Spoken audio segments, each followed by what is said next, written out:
Hey guys, today I will show you how to wire a switch that will control the fourth gear on the transmission of a 1992 Jeep Cherokee. Now there's a little bit of info you should know before we get started with this. So pretty much what I'm doing applies to 1987 to the 1995 Cherokee models. 1996 to 2001, the connector on your TCU and the wire colors are different than what I'm going to be doing. So just be aware of that. And the 1997 to 1995, the TCU is pretty much a standalone unit. So the ECU, the computer in the engine or whatever, doesn't have much to do with it. So that's nice actually. But then 1996 2001, the ECU has a little bit of like, I don't know, connection with the TCU. So you might get a check engine light when you're using it, when you like flip the switch, when you like override the TCU solenoids or whatever. But this all should still work for up to 2001 or whatever, before they got super high tech and weird. So how this all works is actually kind of scarily simple. So pretty much you have a TCU, which stands for Transmission Control Unit, and that's pretty much like the computer that controls your transmission. And the TCU has two wires that go to the two solenoids on your transmission, and pretty much when solenoid 1 is on and solenoid 2 is off, that's a gear. When solenoid 2 is on and solenoid 1 is off, that's another gear. When both solenoids are on, that's another gear. And then when both solenoids are off, that's another gear. So that's 4 gears, and this is a 4-gear transmission. So yeah, so pretty much in order to get the fourth gear to activate, all you have to do is cut the connection between the TCU and the transmission. So you literally just cut those two wires, put a switch there, and then that switch will cut the connection, and then the transmission will enter its default hydraulic state or whatever, which is fourth gear. So like, yeah, you can't even get any simpler than that, really. I mean, so first we're gonna take this panel off because the TCU pre-1996 is usually right here, and the TCU post-1996 is usually on the driver's side. So first we're just gonna take this thing off.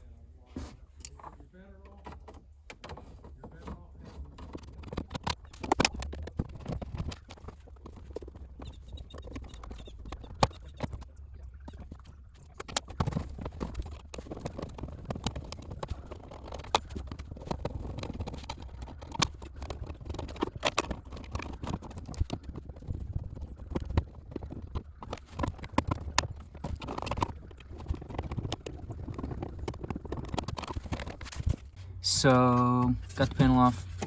This is your TCU. Looks pretty simple here, but yeah, that's it. And we're gonna take this thing off, and then let's have a look at it. All right, so here's the doodad, and I'm just gonna get these wires back, get this tape off here. Hopefully not cut any wires in the process. So essentially you want to get like 2 inches or so up before you cut the wire. And then of course make sure you're cutting the right wire. On this model, the 2 solenoid wires are a dark blue and a purple. And of course they have the white stripes on them. I mean, it looks pretty daggone clean for 92.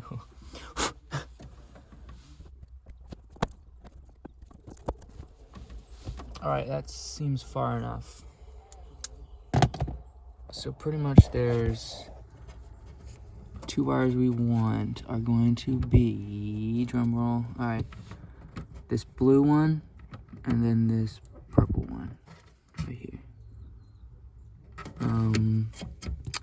So I guess I'm gonna snip those like right here, and then I'll solder them to some extension wires, and then I'm gonna hopefully put the switch right here because I drive with my right hand mostly, so I want it on the left side.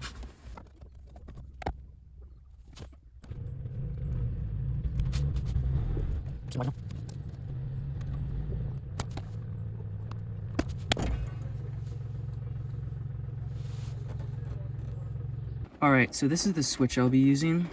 This is just a standard DPST switch. It's got 4 terminals on it, la la la.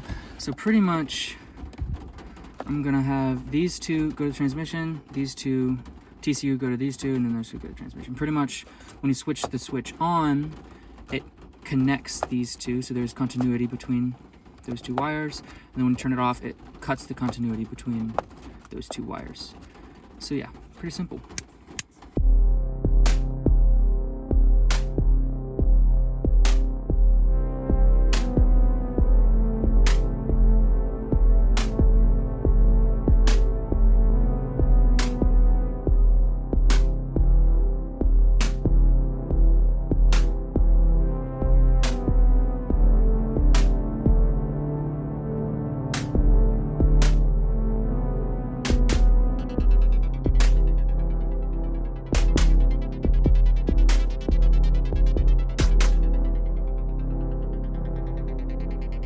Alright, here's the soldered switch, and then this one is going to the this far black one's going to the transmission. It's the blue wire. This one's going from the TCU, blue wire. This one's going to the transmission, purple wire, and then this one's from the TCU, purple wire. So yeah, pretty neat. I'm gonna heat shrink it up and then test it all out. Alright, here's the whole system. The wires come through. I drilled a hole in there. I drilled another hole in there. So we just feed through there. It goes up there. And then it comes right here. And then I just heat shrunk those connections and then heat shrunk those connections. You should heat shrink anything you solder, get heat shrink over it and stuff. One thing I would really recommend is, well, a couple things, is solder all the wires down here and then don't solder the other ends to the switch. That's a bad idea. That's what I did before. Solder all these ends and then feed all these wires through your entire system. And then, yeah, feed all the wires through your system and then solder the switch. Because if you solder the switch and then solder those ends, you got all these wires and you can't get them in here, you know? And also, do not forget to slide on the heat shrinks before you solder. If you solder this, you can't get the heat shrink on. You gotta slide it on and then solder. I forgot to do that multiple times and it was super annoying. But yeah, so there it is. All right, let's test her out. Okay, so pretty much when you shift to drive and your switch is on, the switch will allow the TCU to communicate to the transmission, so it should go to first gear. But if your switch is off, you've cut that connection between the TCU and the transmission, so then you go to fourth gear. So go to drive, switch is on, switch is off. I'm barely moving, fourth gear, first gear, let's go. Sweet. So yeah, there it is. See you guys later. This is still warm. This is an entire thing of rice. Mom.